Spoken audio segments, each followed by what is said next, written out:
আমরা বলি না, যার কাছে যাকে ভালো লাগে, যার চোখে যাকে ভালো লাগে, সেই তার কাছে অনেক বেশি প্রিয়। তেমনটাই, যাকে দেখতে আপনার হয়তো অনেক বিশ্রী লাগে, ঘৃণা হয়, তাকে দেখি কেউ কেউ হয়তো মুগ্ধ হয়ে তাকিয়ে থাকে, মায়ায় পড়ে যায়। যার সাথে কথা বলতে আপনার বিরক্ত লাগে, তার সাথে একটুখানি কথা বলার জন্য কেউ কেউ হয়তো সারা দিন অপেক্ষা করে থাকে। যার সহজ সরলতা দেখে আপনার তাকে ব্যাকডেটেড কিংবা খ্যাত মনে হয়, অন্য কারো কাছে তাকে ভালো লাগার একমাত্র কারণই হয়তো তার এই সহজ সরলতা। কালো রঙের মানুষটাকে দেখে আপনি যখন মুখ ফিরিয়ে নেন, ভালো লাগে না, অন্য কারো কাছে হয়তো এই কালো মানুষটাই প্রিয়। সাদা তো আর সবার পছন্দের রং হয় না, তাই না? কালো মানুষটাই হয়তো কারো কারো কাছে প্রথম পছন্দ।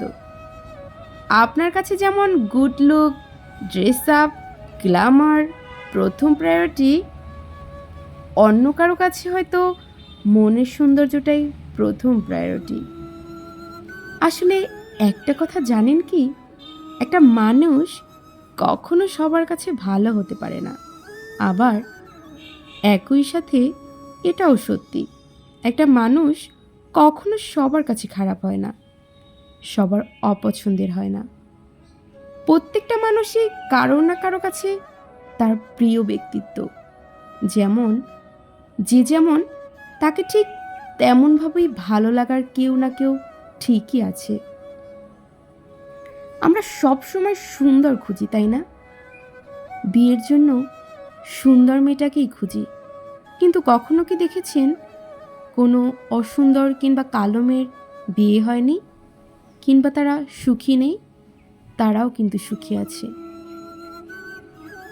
তাই কেউ যদি আপনাকে খারাপ বলে কিংবা অপছন্দ করে, তাতে কষ্ট পাবেন না, কারণ আপনি একটি মানুষ।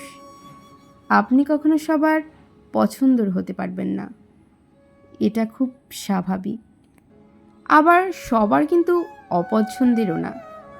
শুধুমাত্র আপনি কেন, পৃথিবীতে কেউই সবার কাছে পছন্দের হতে পারে না, কেউই না। তাই যারা আপনাকে ভালোভাবে, যারা আপনাকে পছন্দ করে, তাদেরকেই নিয়ে ভাবুন। আর যারা আপনাকে অপছন্দ করে কিংবা খারাপভাবে, তাদেরকে তাদের মতো ভাবতে দিন, তাদেরকে তাদের মতো থাকতে দিন। নিশ্চয়ই কোনো একদিন তারা নিজেরাই নিজেদের উত্তরটা পেয়ে যাবে। অপেক্ষা করুন। সময় কিন্তু একরকম যায় না। আমরা একজনকে অপছন্দ হলে খুব তাড়াতাড়ি বলে দেই মুখের উপরে, তাই না? কিন্তু কখনো কি ভেবে দেখেছি অপছন্দের মানুষটাকেও এভাবে বললে তার কতটা কষ্ট লাগতে পারে? আজকের মতো এখানেই বিদায় নিচ্ছি। আল্লাহ হাফেজ।